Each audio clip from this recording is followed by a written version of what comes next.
This is an example of a 5-speed manual transmission. When the clutch is employed and reverse gear selected, the selector fork moves the synchronizer sleeve across to engage the reverse gear.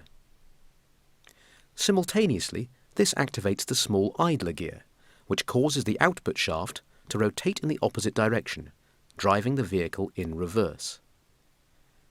When the driver deploys the clutch and selects first gear, the selector fork moves the appropriate synchronizer sleeve across to engage with the first gear.